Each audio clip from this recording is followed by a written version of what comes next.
কল্পনা করুন একটি ট্রেন জীবন মৃত্যুর সীমারেখায় দাঁড়িয়ে, তার ভাগ্যে লেখা ছিল এক ভয়াবহ পরিণতি। 1915 সালের 22শে জানুয়ারি মেক্সিকোর ইতিহাসে ঘটেছিল এক মর্মান্তিক রেল দুর্ঘটনা। 600-এরও বেশি মানুষের জীবন কেড়ে নেওয়া সেই ডেডলাইন যাত্রা। কি হয়েছিল গুয়াদালাহারার ক্যানিয়নে? এই ট্র্যাজেডির পেছনে অজানা গল্প উন্মোচন করতে আজকের এই ভিডিও। ইতিহাসের গভীরে লুকিয়ে থাকা বিস্ময়কর গল্পগুলি মিস করতে না চাইলে এক্ষুনি টাইম হলে সাবস্ক্রাইব করুন। সময় স্রোতে হারিয়ে যাওয়া প্রতিটি অধ্যায় নিয়ে আমরা ফিরে আসবো আপনার কাছে। আর মনে রাখবেন, টাইম হলে একবার ঢুকলে ইতিহাসকে আর কখনো অতীত মনে হবে না। আর দেরি না করে তাহলে ভিডিও শুরু করা যাক। ইতিহাসের পাতায় এমন কিছু দিন আছে যা সময়ের সাথে সাথে কেবল একটি তারিখ নয়, একটি দুঃস্বপ্ন হিসেবে চিহ্নিত হয়ে থাকে। আজ আমরা ফিরে যাব 1915 সালের 22শে জানুয়ারি। সময়টা ছিল মেক্সিকান বিপ্লবের টালমাটাল পর্ব।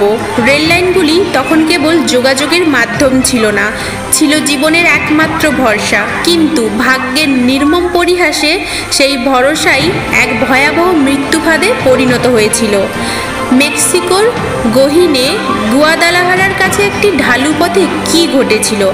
1910 সাল থেকে মেক্সিকো জুড়ে চলছিল গৃহযুদ্ধ, যা ইতিহাসে মেক্সিকান বিপ্লব নামে পরিচিত। দেশের সাধারণ মানুষ তখন এক চরম অনিশ্চয়তার মধ্যে জীবন কাটাচ্ছে। এই সময় নিরাপত্তার সন্ধানে এবং সরকারের নিয়ন্ত্রণ থেকে বাঁচতে অনেকে শহর ছেড়ে পালাতে যাচ্ছিল। ট্রেন ছিল তাদের প্রধান অবলম্বন। এই ট্র্যাজেডির দিন একটি বিশেষ ট্রেন কলোনিমা শহর থেকে যাচ্ছিল গুয়াদালাহারার দিকে। এই ট্রেনে কেবল সামরিক সরঞ্জাম বা সাধারণ যাত্রী ছিল না, ছিল বিপ্লবের ভয়ে ভীত পরিবার, মহিলা ও শিশুসহ প্রায় 900-এরও বেশি মানুষ। ট্রেনটির ধারণ ক্ষমতার চেয়ে প্রায় 3 গুণ বেশি যাত্রী তাতে ঠাসা ছিল। অনেকেই বগির ছাদে বা নিচে ঝুলে যাচ্ছিল। গুয়াদালাহারার পেছনের পথে ট্রেনটিকে একটি অত্যন্ত খাড়া ঢাল পার হতে হতো। এই ঢালটির নাম ছিল ক্যানিয়ন ডি হুয়েন্তিতান। অতিরিক্ত যাত্রী বোঝাই থাকার কারণে ট্রেনটি সঠিকভাবে পরিচালনা করাটা ছিল একটি বিশাল চ্যালেঞ্জ। ট্রেনের চালক, যিনি হয়তো চাপের মুখে ছিলেন অথবা রেলওয়ের নিরাপত্তা বিধিতে অনভিজ্ঞ, তিনি ঢাল বেয়ে নামার সময় ট্রেনের গতি নিয়ন্ত্রণে আনতে পারেননি। ইঞ্জিনের ব্রেক ব্যবস্থা ত্রুটিপূর্ণ ছিল এবং অতিরিক্ত ওজনের কারণে তা কাজ করা প্রায় বন্ধ করে দেয়। একবার গতি বাড়ার পর ট্রেনটি আর থামানো সম্ভব হয়নি। এটি দ্রুত গতিতে বিপজ্জনকভাবে ট্রাকের বাঁকগুলি পার হতে থাকে। অতিরিক্ত গতি এবং বাঁকের কারণে বগির ছাদে এবং দরজায় ঝুলে থাকা যাত্রীরা একে একে ছিটকে পড়তে শুরু করে। এই দৃশ্য ছিল মর্মান্তিক, কিন্তু সবচেয়ে ভয়াবহ অংশটি তখনও বাকি। নিয়ন্ত্রণ হারিয়ে ট্রেনটি একটি খাড়া গিরিপথে গিয়ে আছড়ে পড়ে এবং বগিগুলি একের পর এক দুমড়ে মুচড়ে যায়। 9টি যাত্রীবাহী বগি ধ্বংস হয়ে গিয়েছিল।